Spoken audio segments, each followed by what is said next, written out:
cinta padamu Tuhan.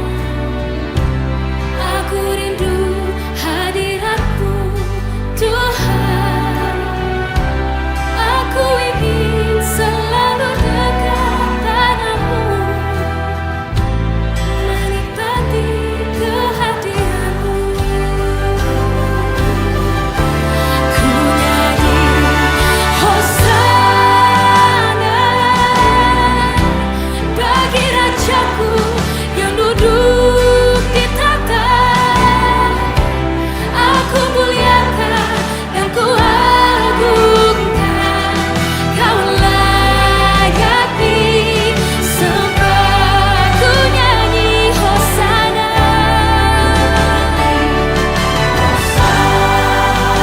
bagi Rajaku yang duduk di tahta. Aku muliakan dan ku agungkan, kau layak disembah.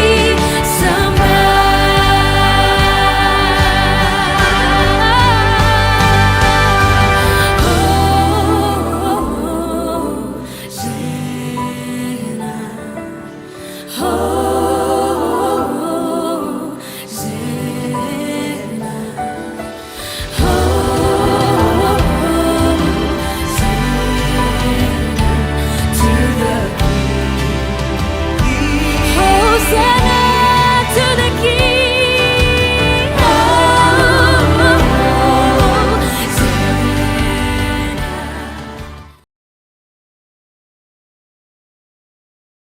Bapak Ibu saudara sekalian, kita kembali ke dalam acara devosi harian, dan hari ini kita akan membahas tentang bagaimana kita, mungkin bahasanya temanya agak aneh, yaitu menguji Tuhan. Kan bukan selama ini kan kita diuji oleh Tuhan.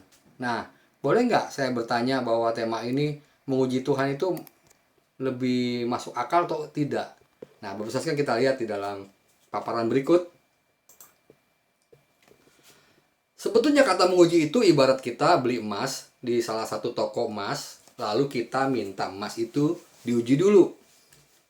Apakah benarkah itu emas itu benar-benar 24 karat atau tidak? Itu kan namanya menguji kan?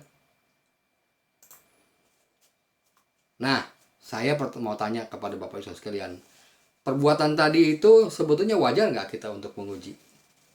Tentunya Bapak Ibu sekalian, kita mengetahui sama-sama bahwa menguji itu wajar. Kenapa?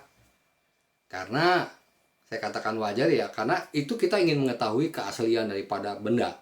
Nah, makanya tentu saja ini disebut wajar. Nah, kenapa kita minta diuji dulu? Pertanyaannya kan? Pasti jawabannya gini, karena kita tidak 100% percaya. Apakah emas itu benar-benar 24 karat asli dan mungkin juga tidak asli atau palsu. Sebab itu pengujian itu adalah merupakan tindakan sebagai pembanding keaslian atau kemurnian daripada apa yang objek yang kita katakan tadi. Tapi ada juga menguji itu yang tidak wajar. Yang tadi saya katakan tadi kan, biasa kalau kita Tuhan itu ya nggak menguji kita. Kali ini boleh nggak kita menguji Tuhan? Itu maksud saya. Contoh adalah supaya kita mengerti, saudara sama saya mengenal namanya Mike Tyson adalah petinju hebat kelas dunia pada saat itu, karena dia di usia 20 tahun dia sudah menjadi juara dunia di usia yang sangat muda, punya rekor yang cukup luar biasa. Nah, Bapak Ibu sekalian, pertanyaannya, semua kita juga tahu dan percaya bahwa Mike Tyson selain luar biasa pada saat abad itu, pada waktu abad sebelum tahun 2000 ini kan, Bapak Ibu sekalian, begitu luar biasa. Dia menjadi petinju yang sangat disegani dan sangat ditakuti, Bapak Ibu sekalian. Kenapa? Karena dia mempunyai pukulan yang begitu mematikan dan sangat keras. Bahkan mungkin buat kita yang ketidakpercayaan kita tidak akan mengubah kebenaran atau mengubah kehebatan daripada kenyataannya. Mike Tyson itu pukulannya itu begitu luar biasa.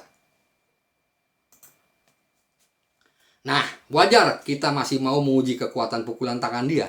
Wajar nggak? Pasti Bapak Ibu sekalian, saudara dengan saya kan untuk mendengarkan, wajar nggak menguji pukulannya Mike Tyson itu keras? Bapak Ibu sekalian punya perasaan gimana? Nah itu, Bapak Ibu sekalian. Artinya Mike Tyson seorang petinju yang tidak bisa diragukan lagi. Dia membuktikan daripada pertandingan-pertandingan sebelumnya, pada waktu dia masih umur 20 tahun, begitu luar biasa. Semua lawan-lawannya dipukul di bawah 4 ronde, Bapak Ibu sekalian. Nah, itulah yang penting kita mesti mengerti, bahwa wajarkah kita masih menguji kekuatan pukulan tangan dia? Itu pertanyaannya kan. Wajarkah kita mencoba adu jotos di atas ring? Maksudnya nantang Mike Tyson. Wah, saya nggak percaya kalau Mike Tyson pukulannya luar biasa. Hanya, ini pentingkan bahasa saya, hanya membuktikan remuk rahangnya kita dihantam oleh kepalan tangannya. Artinya, Bapak sekalian, ya kalau mau coba, remuknya tinggal tambah tingkat keremukannya berapa gitu. Nah, itu maksud saya, Bapak sekalian, kita mengerti bahwa bahasa saya mengatakan bahwa reputasi seseorang atau sesuatu yang sudah menurut manusia itu diakui bahwa ini adalah sangat mumpuni, itu kan berarti kita tidak bantah. Artinya apa? Untuk diuji lagi ya, dia sudah lewat ujiannya. Sayangnya masih ada, ya Bapak sekalian, penting ya, masih ada segelintir orang yang menyuruh pendengarnya menguji Tuhan. Seperti menguji Mike Tyson di atas. Jadi perumpamaan ini, saudara sama saya sudah mengerti bahwa Mike Tyson tidak diragukan lagi kehebatannya, tidak diragukan lagi pukulannya. Sayang sekali kalau kita mempersonifikasikan atau memberikan perumpamaan. Ya, kalau Tuhan itu kan lebih dari Mike Tyson kan?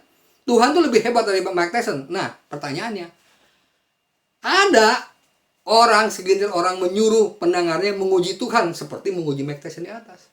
Aneh kan? Atau bahkan menempatkan Tuhan seperti layaknya si Enci atau engkau pemilik toko emas yang patut dicurigai kadar emasnya. Karena mungkin kita apatis atau tidak percaya kepada si penjual toko emas, padahal emas itu pernah kita beli. Nah, itu pertanyaannya. Hanya dengan semata-mata mencopot satu kata dalam Maleakhi 3 ayat 10, saya bacakan. Bawalah seluruh persembahan persepuluhan itu ke dalam rumah pembenaran, supaya ada persediaan makanan di rumahku, dan ujilah aku, firman Tuhan semesta alam. Apakah aku tidak membukakan bagimu tingkap-tingkap langit, dan mencurahkan berkat kepadamu sampai kelimpahan. Nah, artinya Bapak sekalian, dengan hanya modal mencomot satu ayat, dan tidak lihat daripada setting ayat itu, kemudian dibuatlah suatu kebenaran baru, dibuatlah satu kekuatan baru. Apakah itu benar ujiannya? Apakah benar kita menguji kalimat seperti itu? Jadi tanpa mengerti teks, apalagi teksnya, lalu memanipulasi, menguji Tuhan. Ini kan bukan bahasanya jelas kan? Memberikan kepada banyak orang, coba uji Tuhan. Kalau kamu atau saudara dengan saya tidak percaya dengan firman ini. Nah, Bapak sekalian, perhatikan baik-baik kalau kita mengerti firman Tuhan. Firman Tuhan ini secara setting atau secara cerita daripada seperti yang kita lihat itu bukan seperti itu, Bapak sekalian. Di dalam Maleakhi 3, dalam kasus Maleakhi ini, Bapak sekalian, saya tidak mau bicara banyak. Itu bukan seperti itu yang dimaksud, tapi ayat itu diambil daripada cerita-cerita kebenaran-kebenarannya, maka dibuatlah satu kebenaran baru. Itu yang saya mau masih kasih tahu, bahwa inilah akhirnya kita kalimat kata mengujinya itu menjadi pudar. Coba mari kita bedakan yang wajar dan tidak wajar. Nah, kalau gitu sih, bagaimana sih sikap kita terhadap hal ini? Menguji yang wajar misalnya, jadi ada koridornya atau ada jalannya. Jadi menguji yang wajar misalnya, Tuhan menguji semua manusia. Kita lihat dalam Mazmur 11 ayat 5 mengatakan, Tuhan menguji orang benar dan orang fasik. Dan Ia membenci orang yang mencintai kekerasan. Jadi artinya itu hak prerogatif atau hak daripada kuasa Tuhan menguji sifat manusia. Itu wajar. Yang kedua, hati manusia harus diuji. Apalagi di zaman sekarang, hati manusia harus diuji. Dengan kondisi seperti ini, penampian terhadap mana yang hatinya bersih, mana hati yang tidak bersih. Makanya ada tadi kan alat lagu mengatakan, ujilah aku ya Tuhan, cobalah aku, selidiki batinku dan hatiku. Yang seperti lagu tadi di depan, yang ujilah aku Tuhan, cobalah aku Tuhan, selidiki batinku dan hatiku. Nah itu Bapak sekalian, hak uji atau hak pembanding yang sangat pas itu adalah Tuhan menguji. Itu wajar. Yang ketiga Bapak sekalian, yang menguji yang sangat wajar adalah sesama makhluk saling menguji. Artinya sesama kita manusia itu harus saling menguji. Bukankah telinga menguji kata-kata seperti langit-langit mencecap makanan? Dalam Ayub 12 ayat 11. Itu maksud saya. Mungkin Bapak Ibu sekalian bisa paham bahwa menguji yang wajar itu seperti itu. Nah, kalau sudah ada menguji yang wajar, pasti lawan katanya adalah menguji yang tidak wajar. Hal apakah kalau kita menguji itu tidak wajar? Yang pertama yaitu manusia menguji kuasa Tuhan. Bapak sekalian, yang mesti kita mengenal arti kuasa Tuhan adalah tak terbatas. Kuasa Tuhan itu sangat luar biasa.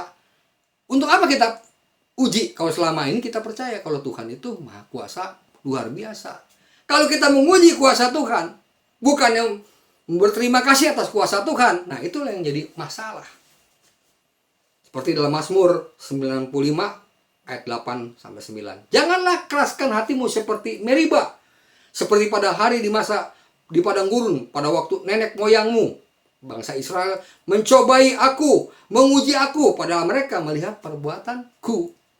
Jadi Bapak sekalian, ya enggak, bangsa Israel tahu kehebatan Tuhan, menguji, bahkan mencobai.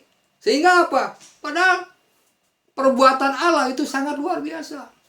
Ketika bangsa Israel keluar dari Mesir, ada perlindungan dari Tuhan, ada mana dari sorga, ada tiang api, tiang awan, ada mesbah Shekinah Glory.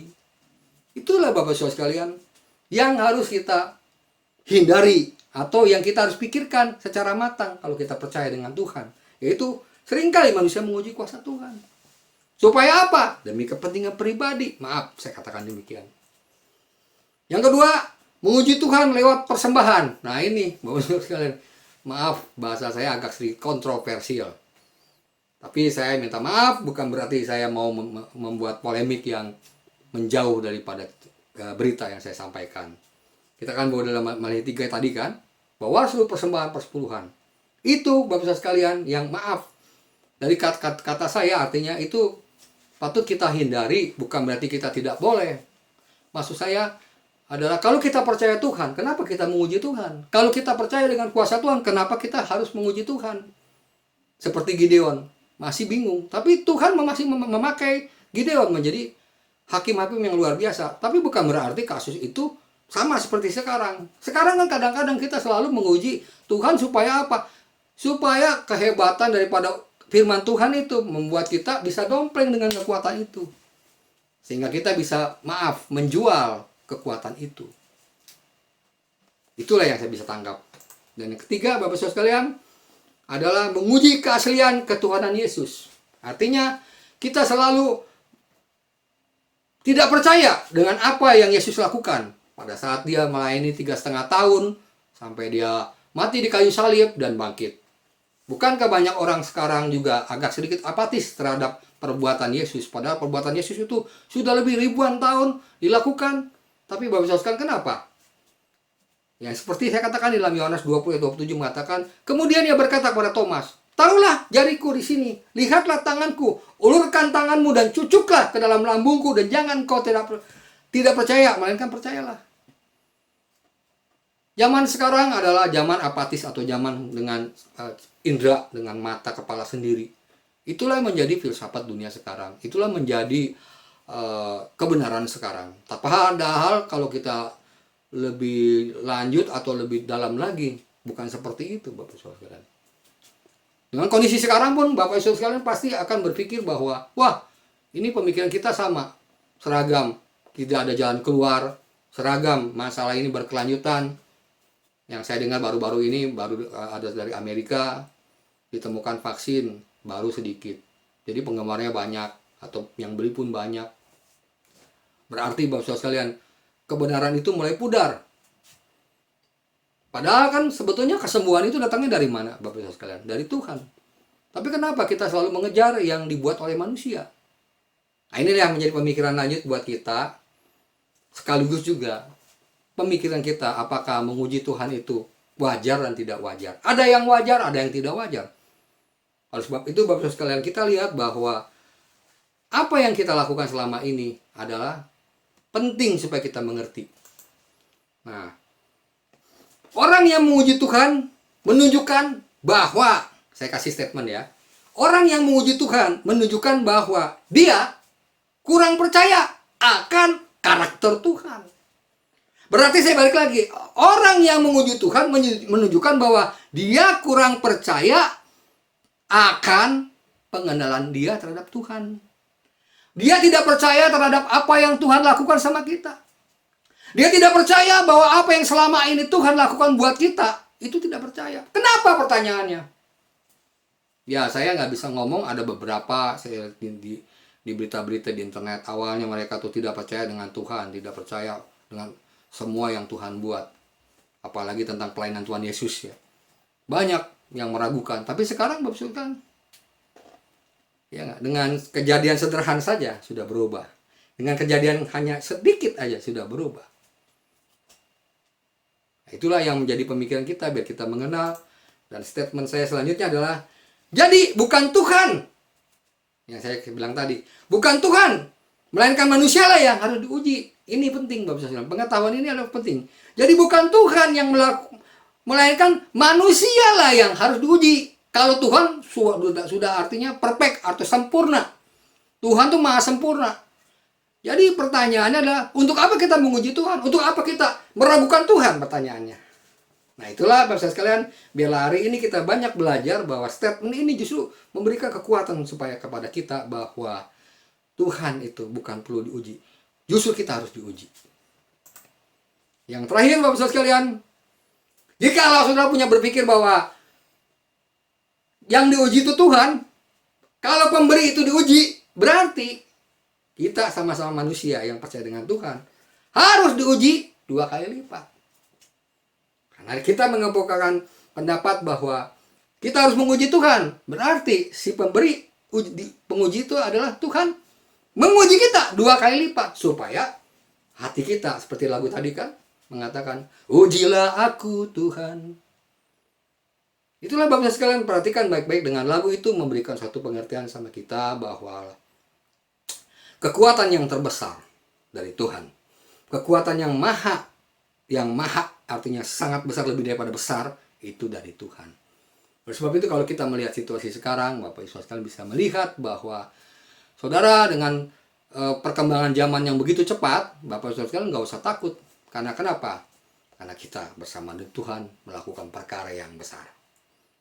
Walaupun dunia ini semakin canggih, semakin hebat, kitanya mungkin umur bertambah, tapi kemampuan kita makin berkurang, tetap seperti lagu mengatakan, dia harus bertambah, aku harus berkurang.